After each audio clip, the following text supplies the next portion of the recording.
I love when people say that because I'm like, that's so much opportunity for me. If none of the guys are gonna go after this, I'll do it all. Like I'll take all of that. So I look at it like that. So when I'm coaching, like I look at, okay, who's an inspiration or example to me as a good coach? And man, it's Carl Deichler and Jeff Hill. So if the guys are like, how do I learn or what kind of training? I would just say like follow Carl Deichler's example, like watch him cast vision, watch him be innovative, watch him on social media, how bold he is, and then just emulate that with your own voice. Awesome, thank you.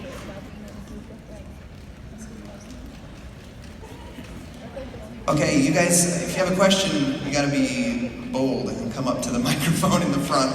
Oh, is that how that works? I feel like this is my nerve if I waited, so I have to do it now. I guess this can be for anyone, and I feel like I know the answer, but I still want you guys to want to tell me.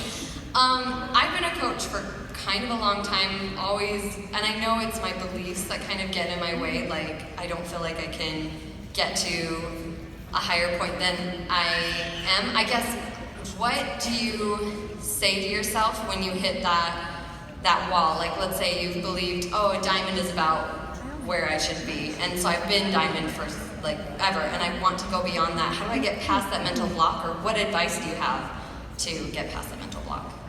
You just gotta grow. Really, that's all it is. This business, you'll only go as far as you grow. So if you feel like you've reached a point where you're in a rut or whatever, then you just have to grow whatever those limiting beliefs are or whatever's holding you back. And as soon as you break through those barriers, you'll see business success and you'll see everything take off. That's totally what you do. You're gonna say, huh? I just still need the kick in the pants sometimes. Thank you. I think part of that peeking through the barriers is action, though. Like when you're thinking about these things that are holding you back, like what are you doing to counteract that? And a lot of times it's you need to act and do the things that scare you, and do the things you don't want to do, because that action will prove to you that you can do this, you're not going to die. And it will build that confidence. And I think a lot of people don't realize, like, there literally is nothing holding you back. No one is physically tying you down. No one is, like, literally preventing you from doing this business, right? But our mind. It's literally your mind. So you've got to do the things that are opposite of what your brain is saying. And you just do it. And you'll learn, oh, I really didn't die. You're good at it. Okay, so overwhelmed is something I hear a lot, right? Raise your hand if you feel overwhelmed by the business sometime. I hear this all the time. This is what I have found, and to be true with me and anybody of my coaches who have said this, is you're overwhelmed because you're thinking and you're not doing. You're thinking about all the things you need to do, but you're not actually checking them off and acting upon the things you need to do. And as soon as you start acting and you do that brain dump and you write down, okay, this is what I need to do, you start checking them off, you realize that really was not that bad, right? But you're sitting and you're thinking, oh my gosh, I need to do this, oh my gosh, I need to do this, oh my gosh, I don't know what I'm doing, oh my gosh, I don't know what I'm doing, this is so hard, I don't know what I'm doing. Just stop. Like, what do I need to do? What are the action items I need to do? Write them down, check them off, and your brain will be like, oh, that really wasn't that bad. So when you're overwhelmed, it's thinking and not acting.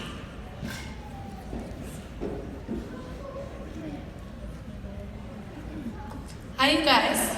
My voice is kind of gone because I've been sick. So I'm a brand new diamond, and I'm trying to create team culture. I don't know how to lead a team. I feel like so weird, and I'm just like, what's going on? And I want to start coaches off right away, because I feel like that will get them to summit, and that will get them to see the big picture faster. And I am struggling to figure out how to be a leader, and I don't know where to start, I guess. There is a fabulous quote from Bonnie Engel that is on the top 10 wall in Summit that says, a leader is not a title or rank, it's the example of what's possible. Our job as leaders is to run killer challenge groups and find killer challengers who also want to inspire. That is all we do. Do not overcomplicate it. That is all you do. So to create that team culture, you make your group something you want to be a part of, so that you find people who also want to be part of it, who fall in love with what you're doing, and they want to join your team. That is all you do. You have fun with this, you lead by example. And as you lead and show up consistently doing your crap, when you don't feel like doing it, that is when the culture comes, that's when the people come, because it evolves, and you create the team you want to create. I'm part of Jalen's team, Jalen and I are both part of Micah's team, and our teams are all a teeny bit different, but we all have that same big umbrella culture, but we create the culture you want to create by what you're doing in your challenge groups, what you're doing every day, your energy. Okay, I love that. So sorry to branch off. I read a quote, it said that the team is only limited by its leader. And so I'm just like, oh my gosh, I don't even know. But going off of that, how do you keep it fresh so that your groups don't get boring? And does that make sense? I was just thinking, because I remember feeling a lot like you, and had been a coach for longer, so don't feel bad for feeling this way. So this is my second year. I just barely hit my 2-year mark. Yeah. So that was, I think I can really relate to you, and I remember, and I don't even know if this is the right advice, but I just decided I'm gonna just fake it until I make it. Yeah. And even if it wasn't right, if I failed, and Micah says this all the time to us, our leaders, and to our entire team, but if you're failing, then you're growing, and that's how you learn.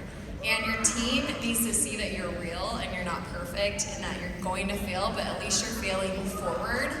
And that's how you become a better coach. It's not about doing it right. There's no right way to be a leader. Being a leader is just leading from your heart and leading with your truth and helping as many people as possible. Okay, thanks guys.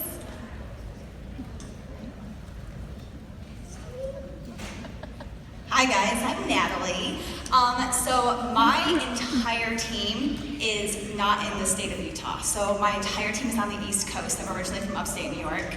And I've just been having a hard time staying connected to my team and getting my coaches on my team calls. Like, what kind of advice would you give to getting everybody connected and making sure that I stay in touch with those coaches and keep them motivated?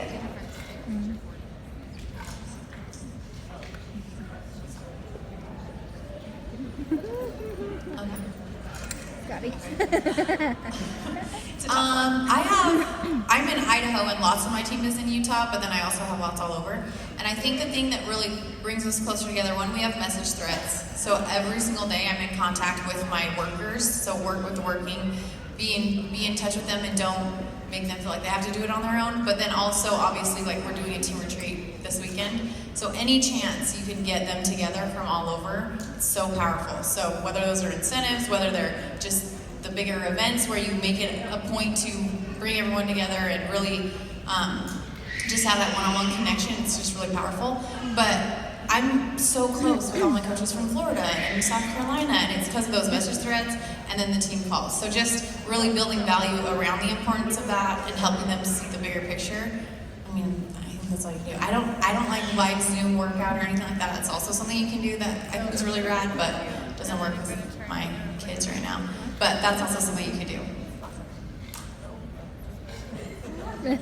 Well, I would just say, because I honestly saw my business start to grow when I made being on team calls like a priority. And that sounds so little and simple, but instead of being like, well, if I'm free on a Tuesday night, sure, I'll hop on a call, instead of being like, no, I have a call on Tuesday, that's part of my job. And like for every single person that's here, being on team calls, it seems so little, but if that's not a priority, it's really hard to build even that team culture for your team to even to feel that team culture if you're not making stuff like that a priority. And as a leader, to make calls consistent. I think like having a consistent night, whether it's once a month, once a week, to have that so that your team can plan around that, whether they have kids or activities, whatever it is, that they can plan around that. But if you're not making team calls a priority, you need to change it right now, because like Micah always says, she has a team call once a month. I'm sure your husband can put your kids to bed once a month. But I don't know, I just think that that's huge, and it seems super little, but it's true. Thank you. Can I just add on to that really quickly? That is why, honestly, live events are huge. And I know, like, these are local live events, but you guys, this is why Summit is huge. Because that is one time you can get all of your people together without having to have the expense of a retreat as a brand new coach. You make an effort to go to Summit and get your team to make an effort to go to Summit. That's your chance to bond in person. and you can feel the energy here. It is way more amazing, right, than it is just watching the workouts on TV. I think we can all attest to that. So the events, live workouts, or these local live events are where it's at, but Summit is, especially if you're brand new and you're like, well, I can't afford a retreat right now. That is where Summit needs to be a priority for your entire team, and that's where you can first make that little bonding, and it grows from there. I have to put it in. So I'm a Latino. My biggest thing, like if you see here, not many Latinos are here. I'm really pushing for Latino people. So I've seen all of your guys' video. I love Micah's latest one, which I screen recorded it and I've saved it so I can re-say it in Spanish. But when do you set that barrier when you train your coaches, but you don't see any action? Like I'm trying not to give way too much to them, but then I don't see them acting. So I'm like, where do I set my barrier? Like, okay, I've given you so much and I don't see any action. So I'm pretty deaf, but I got most of it. I'll keep saying that. So the question basically is like when you're training your coaches and they're not doing anything, like what do you do next? Like where's the barrier? So there's a couple of things I want to share about this. Number one is you always have to be, like I look at myself as like a talent scout kind of. Like where's somebody that's like Scotty that is willing to work hard, that's looking for a solution or praying for something to come into his life that will just work. Because that's who I was. So I'm always looking for people like that and always bringing on fresh blood, as well as I guess you could call it. And bringing on fresh blood, bringing on new people with energy and excitement also helps spark energy and excitement in other people that may have been there for a while not doing anything. One of the other things I've seen in my business personally is my whole life I'm someone that I'm very introverted. So I'll lock myself in my room and play guitar for like 7 hours or draw, and I don't need to be around people. And so, because I'm like that, I get into this routine of I'm just a workaholic. I'll just sit at my office and do the vital behaviors, message 50 brand new people, like their photos, like their comments, invite them to watch a video, invite them to text me, get on the phone, and I'll just do that, and I could do that for hours and hours and hours. But when you do stuff like that and you get in a routine of just work, sometimes it gets a little mundane and you lose the excitement or the heart that's behind it. So one thing that I've seen is I've caught myself in that rut a few times over the past 8 years, and all I gotta do is step away from that and have more fun. For example, when you do something, or when someone does a challenge and goes through something hard, as a community, other people want to do that as well to support them. So I was kind of experimenting with this. I had one of my guys, he started at 378, and he's down near 200 pounds now. And he did he'll be on the video today, which is awesome. But he, for example, did his workout and then did 200 push-ups on top of that. And I was like, you know what? Like, I'm feeling tired this evening, but like I'm in shape for like 8 years. I could do that. I should do that, and as a support of him, I did that, and then like 30 other people did 200 push-ups that evening or the next morning. So it's like just having fun and stepping outside of the routine and just having fun and supporting each other, not just being so work, will spark excitement in other people as well. Thank you.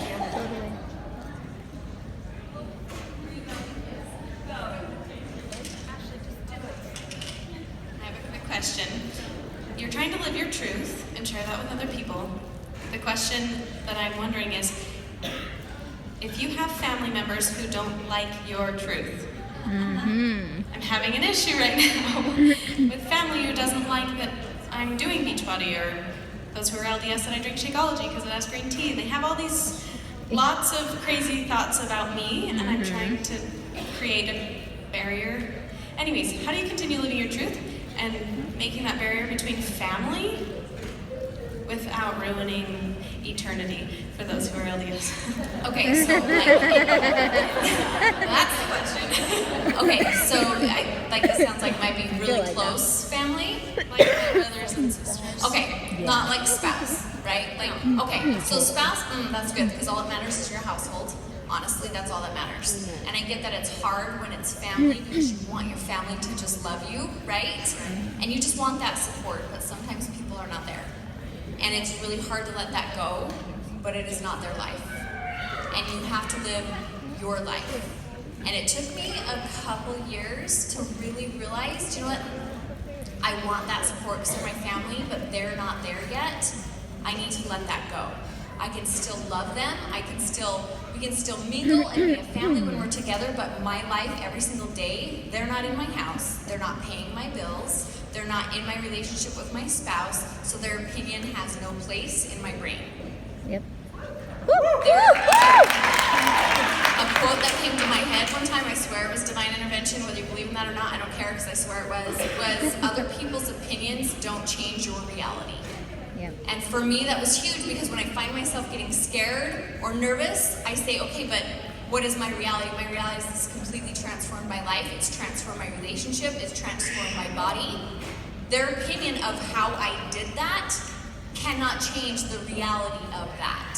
So it's not their place. Their opinion does not change your reality. And you have to get so firm in that that you realize anytime you start to get rattled, once again, does their opinion change my reality? If the answer is no, it does not matter.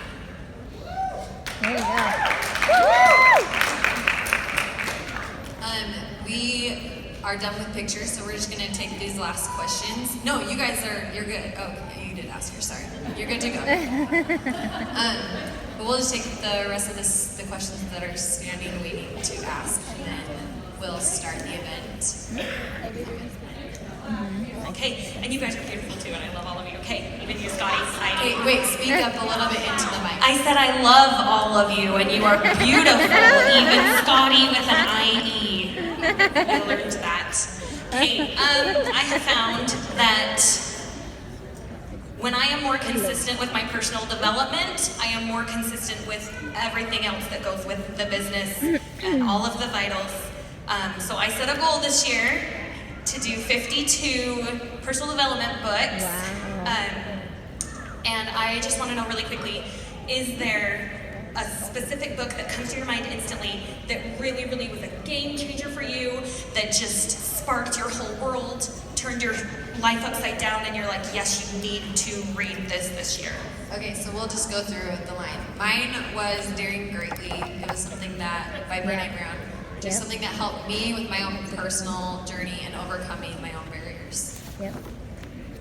So first off, I know a lot of people are like, I want to read 80 books this year. That's awesome.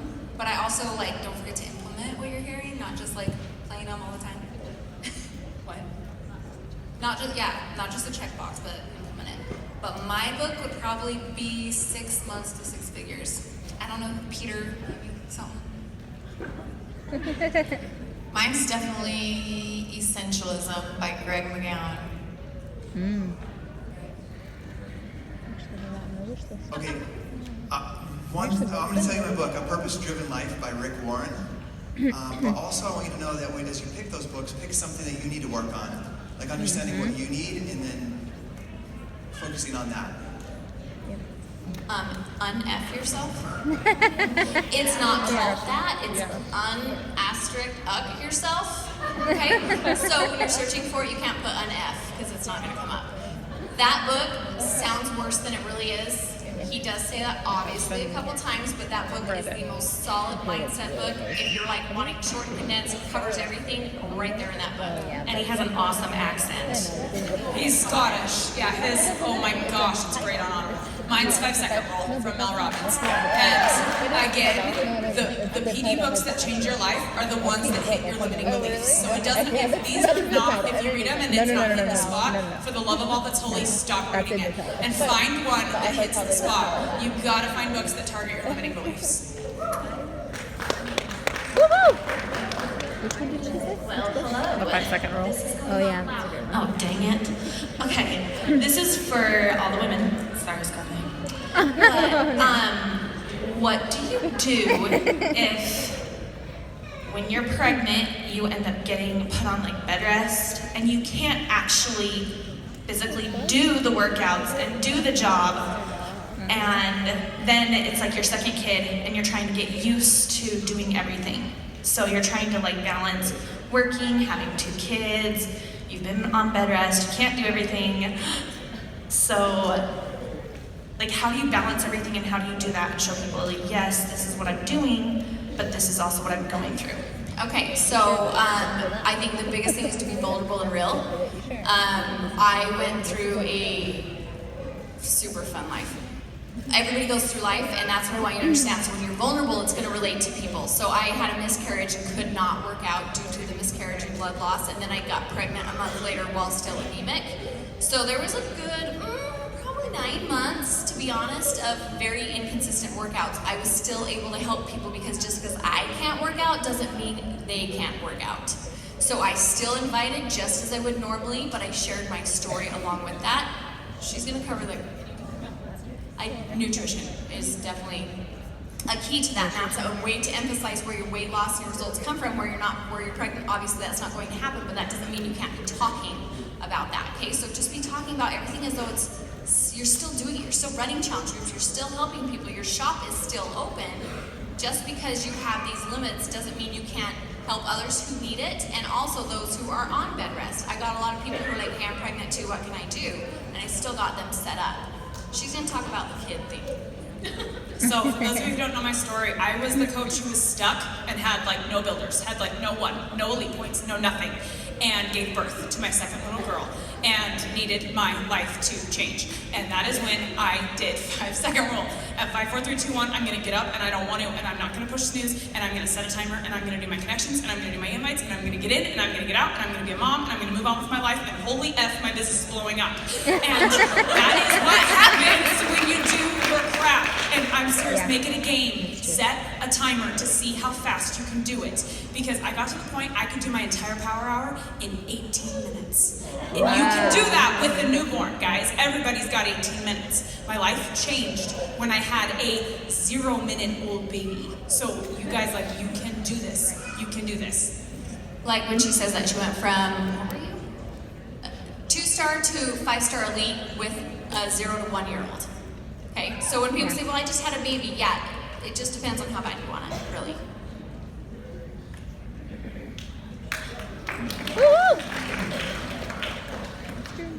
First of all, you're gonna have to forgive me. I don't know any of you. I'm not really coach. But my wife is. I'm just trying to be a supporter. She brought me here. So my question is, and I don't know if there's anybody out there that's like me, but what can I do to support her? Yeah, seriously, for real, that's awesome. So what can you do to support her? Okay, we'll make some, just keep doing that. Like help, do you guys have kids? We have one. One? Yeah. Like do all you can to help take care of the baby, cook dinner, do the dishes, fold some laundry, and tell her you believe in her and you know it's possible for her and that she's gonna make it happen.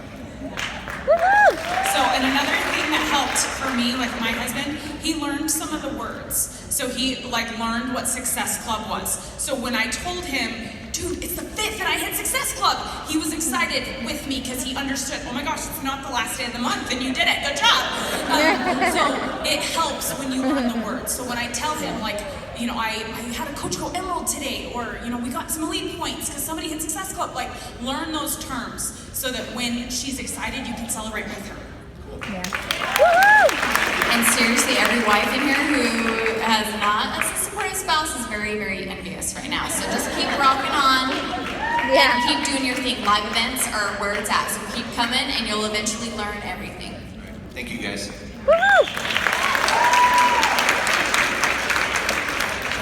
So I wish I was in front of that guy because that was the exact same question. I just love you because he's my wife, or my wife's. That's weird. You are in Utah. Coach's husband. It's true, right? You're Melissa's husband? I am. So first off, I want to thank her because in a few months, short few months, I've lost 30 pounds and I'm fitting in the pants out. That was my other question. She is a rock star. She's amazing, but she doesn't believe it sometimes, and she won't hear it from her husband. So how can I help You her keep see telling that. her. You keep telling her in the PD she's doing and the environment she's in. She's the one standing right there with the baby, by the way. Yes. She literally chopped like a foot off her hair to challenge herself to do something scary. She did that like this week. She's amazing. So you just keep doing your thing, and honestly, your support, I know she may not hear it now, but you keep saying it. I will, And you thank keep you. doing it. What was a good thing that your spouse did to support you? What were some good things that your spouses did to support you? Everything he said. Same thing. My wife Gabby here is in the front. I just remember I signed up, and I'm like, what did I get into? This is like I'm already working 12-hour days. I just said, do you believe I can do this? And she said, yes. And that's all I needed, was just her to have my back and support that it was possible for me. So do that for her. Well, thank you.